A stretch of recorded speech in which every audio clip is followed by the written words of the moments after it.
Être revenu.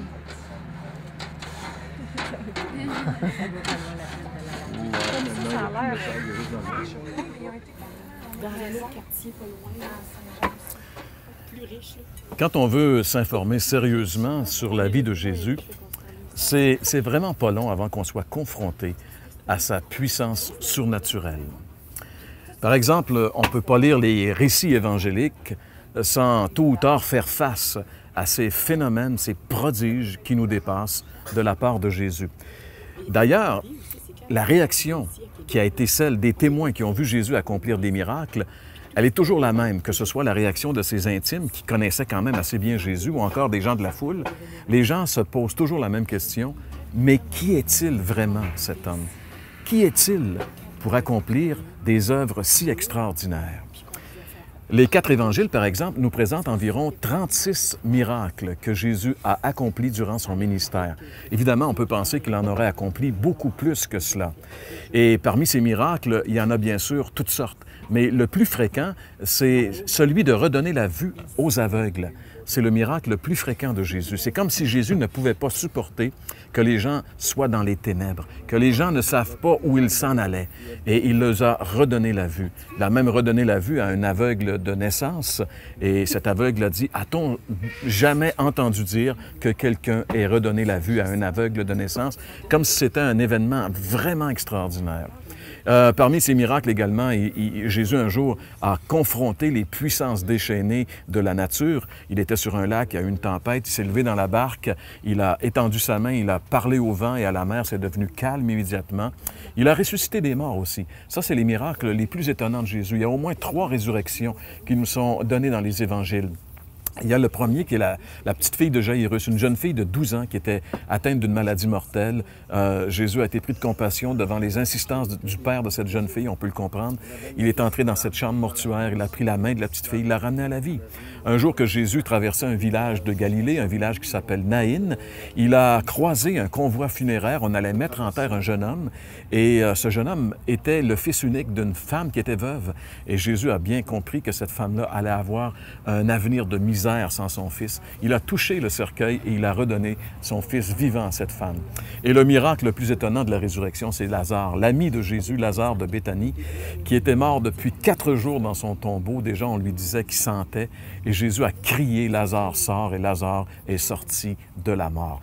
Tous les gens étaient renversés devant ces phénomènes et se demandaient, qui est-il vraiment? Qui est-il cet homme qui parle au vent et le vent se calme, qui parle aux morts et que les morts reviennent vivants? Qui est-il cet homme qui parle aux aveugles et les aveugles retrouvent la vue?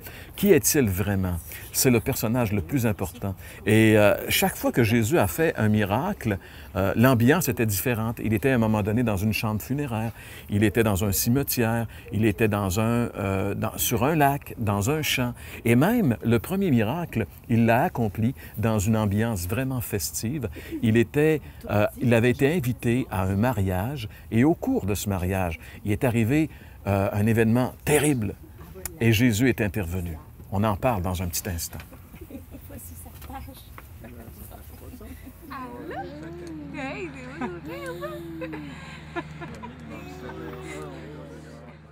Le premier miracle de Jésus a été accompli à l'occasion d'un mariage. C'était aux noces de Cana. Cana, c'était un petit village de la Galilée et on célébrait un mariage dans ce village-là et on a invité Jésus qui est venu avec sa gang, ses disciples. À l'époque, il y était environ 7-8 personnes qui sont arrivées à ce mariage. Et si Jésus était invité, c'est pour une raison bien simple, c'est qu'à l'époque, les mariages, bien sûr, c'était comme c'est aujourd'hui, c'est-à-dire une occasion de fêter, de célébrer, de s'amuser. Sauf que la fête était beaucoup plus grande. Par exemple, on dit, ou les historiens, les archéologues disent que ça pouvait durer la fête presque une semaine et tout le village pouvait être invité à célébrer le mariage. C'est donc dans cette ambiance très festive que Jésus s'est retrouvé avec ses disciples. Et à un moment donné, durant le mariage, il s'est passé quelque chose d'assez terrible. Ils ont manqué de vin. Bien sûr, peut-être que pour nous, on se dit manquer de vin, c'est pas si grave que ça, mais pour eux, c'était important. La Bible dit que le vin réjouit le cœur de l'homme. Le vin était associé à la joie, à la réjouissance, à la fête. Et manquer de vin dans un mariage, c'était vu par eux qui étaient quand même assez superstitieux comme mauvais augure pour l'avenir de ce mariage-là. Donc, c'était un problème sérieux. Comment le régler? Marie, qui était présente, savait que son fils était différent des autres. Elle le savait très bien, qui était Jésus, et elle a remis ce problème entre les mains de Jésus. Jésus a justement accepté de relever ce défi qu'on lui présentait. Et comment est-ce que Jésus va produire du vin dans ce mariage où on en manque d'une manière assez spéciale? On lit par exemple dans l'Évangile de Jean, chapitre 2, le verset 6, « Or, il y avait là 6 vases de pierre destinés aux purifications des Juifs et contenant chacun 2 ou 3 mesures. Jésus leur dit, « Remplissez d'eau ces vases, et ils les remplirent jusqu'au bord. » Il y avait là 6 vases qui pouvaient contenir, chacun d'eux pouvait contenir environ 100 litres. Alors Jésus leur a simplement dit, « Remplissez ces vases pleins d'eau. » Les Juifs, habituellement, selon leur tradition religieuse, se lavaient continuellement les mains, des bains rituels. Ils se lavaient les mains jusqu'au coude de peur d'être infectés, d'avoir de l'impureté dans leur repas, etc. Donc Jésus s'est servi de ces cruches, les a fait remplir d'eau, et quand il a dit au maître d'hôtel d'aller puiser dans les cruches, celui-ci est allé, et c'est pas de l'eau qu'il a ressorti de là, mais du vin. Et pas n'importe quelle sorte de vin, du vin de première qualité. D'ailleurs, sa réaction, on peut la lire ici au verset 10. Il dit, « Tout homme sert d'abord le bon vin, puis le moins bon après qu'on s'est enivré. Toi, tu as gardé le bon jusqu'à présent. » Jésus ne pouvait pas faire du vin de deuxième qualité, c'est bien clair. Il a fait du vin de toute première qualité. Mais pensons-y un instant. Peut-être on peut essayer de visualiser ce que Jésus a fait ce jour-là. Imaginons 6 à 700 bouteilles de vin. C'est ce que Jésus a fait. Il a changé 600 litres d'eau en 600 litres de vin. Pourquoi est-ce que Jésus a fait cela? Bien sûr, pour sauver le mariage et pour permettre que la fête puisse se continuer, de un, mais de deux, je pense qu'il voulait nous enseigner quelque chose. Entre l'eau et le vin, il y a des différences considérables, on pourrait en parler longtemps, mais j'aimerais me restreindre à 3 différences entre l'eau et le vin. Premièrement, l'eau, ça n'a pas de couleur. L'eau, c'est incolore, alors que le vin, lui, a une très, très belle couleur. Qu'est-ce que ça veut dire? Bien, ça veut dire probablement que Jésus peut donner de la couleur à notre vie. Une vie sans couleur, une vie qui est terne, Jésus peut la changer. Il a changé la mienne, il a mis de la couleur dans ma vie, il l'a fait dans des vies, dans des milliers de personnes, il peut le faire pour vous également. Deuxièmement, l'eau, ça n'a pas beaucoup de saveur, alors que le vin, c'est tellement savoureux que les experts qui dégustent le vin peuvent nous parler pendant des minutes, même presque des heures, de la saveur du vin.